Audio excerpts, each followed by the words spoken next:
Hi, boys and girls. I hope you had a really good day of learning on Tuesday. I'm wearing my green for St. Patrick's Day. I had a really good day today, too. I hope you did. Okay, so we're going to jump right in now. A couple of things before I start my lesson. Important things. Some people did a great job of getting online and doing your conferences. Good job. I saw maybe. Um, 4 from my homeroom did it. We need a lot more people. So remember that once you go online and do your conferences, you need to do the Google form that shows you did your conference. Okay, boys and girls, make sure you do that before the end of the week. All right, the other reminder is that students, you need to check your emails. Every day, check your emails. Because if you're getting an assignment turned back to you, maybe some corrections you need to make, it's going to come to you on email. So students, check your emails each day this week, okay? If you haven't checked it after this video, okay? All right, now what I want to talk about is the P.E.E. responses I got from yesterday's Chapter 7 question. So let's take a look right here. All right.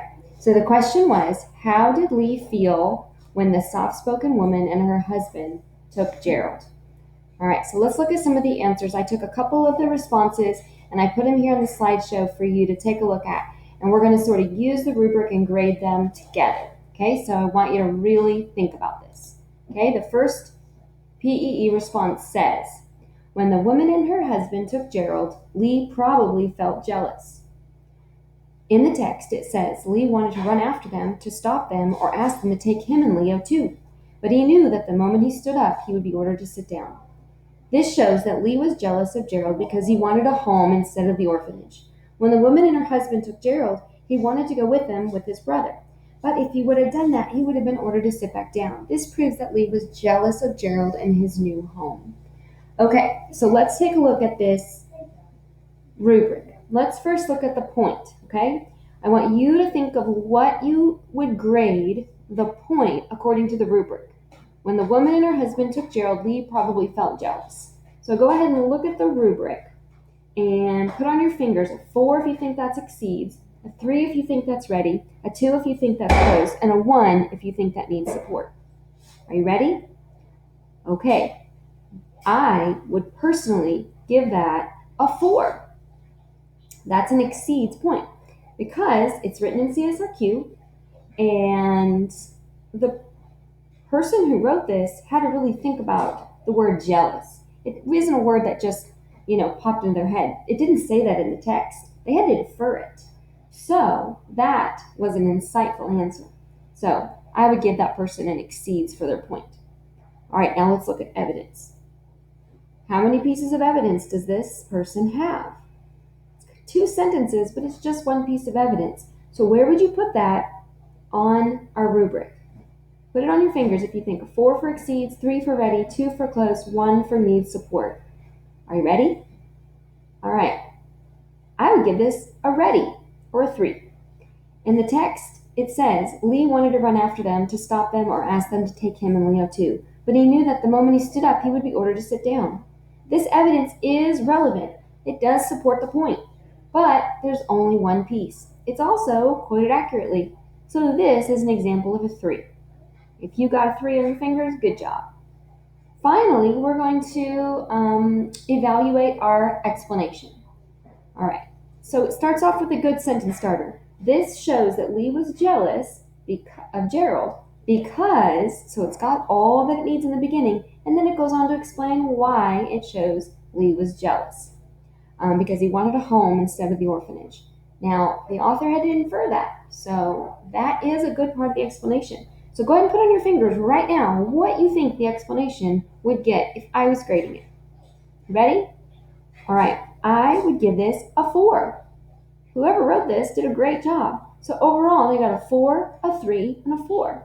So that averages out to be about, close to a 3.5, about a 3.3. So this is a really strong response. And if your responses looked like this, I would be very proud. The only thing they could do to make it better is maybe offer up some additional evidence. All right, now let's look at another response that I took from your work yesterday. Okay, look at this response. It says, same question. The point was Lee felt very sad when they took Gerald. The evidence is in the passage it says he choked back tears. And the explanation is this shows that Lee is very sad that they took Gerald. Now, boys and girls, this was a typical response. I read a lot of responses that looked just like this. It wasn't terrible, but it wasn't fours either. So let's go ahead and look at each part of it and let's grade it together. First, let's look at the point. It says Lee felt very sad when they took Gerald. Now, go ahead and grade using your fingers. Just hold up a finger, 2, 3, or 4 to show what you think the point is. Are you ready? All right. Does the point have a complete sentence in CSRQ? Not quite. It's missing some pieces. So, it does have a good answer, but it's missing some pieces. So, I would give it a 3. It's pretty good, but it is missing some parts of the CSRQ. Now let's look at the evidence. In the passage it says he choked back tears.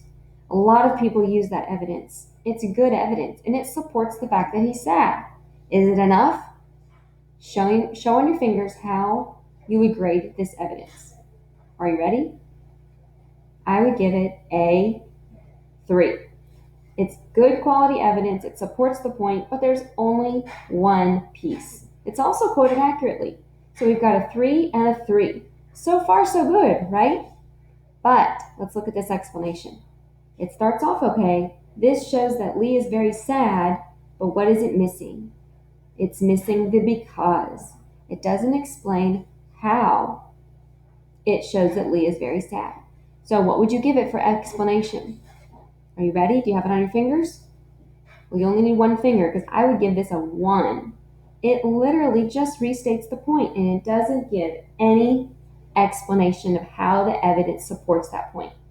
So if this looks a lot like your responses, let's go ahead and make sure we are explaining the connection between the evidence and the point. All right, much like that first response did. Okay, boys and girls, now what I want you to do is I want you to read chapter 8, and we're going to do a more fun assignment this time. Okay? We're going to do a creative assignment this time. What I want you to do is read chapter 8. I'm trying to turn on my...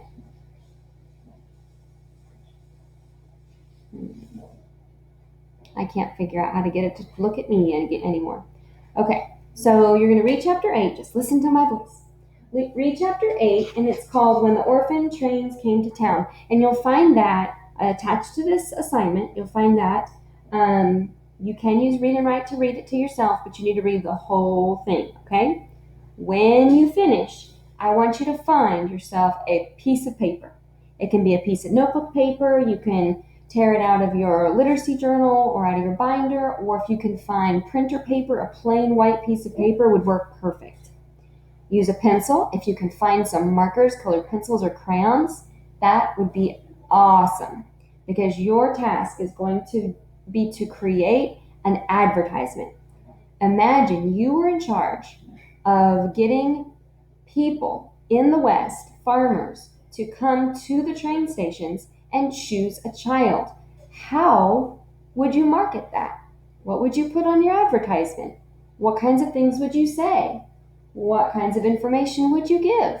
How would you persuade the people to come and take care of a child, an orphan train rider? So you get one side of a sheet of paper. That's all you get to do your advertisement. It needs to be something that is eye-catching and easy to see, easy to read. And you're going to take a picture of it with your webcam, and you're going to upload that picture as an assignment on that, as an attachment on that assignment. I hope that made sense. If you would rather do this digitally, go for it. Give it a try. You can upload it as a slideshow, but it has to be just one single slide, or a Google Doc, or if you can think of a better way, go for it. As long as you can upload it as an assignment to Google Classroom, to this very assignment. You can attach it to this very assignment. you will get credit for doing that. If you have any questions at all, email me, okay? Or if you just want to show me what you got so far, I'd be happy to take a look at it so far and give you suggestions. Or if you want to email me, we can make an appointment. We can do a hangout session and we can call each other in video chat. You can show me what you've got so far and I can give you some pointers. Whatever you want to do. All right, I look forward to seeing you guys. I miss everyone.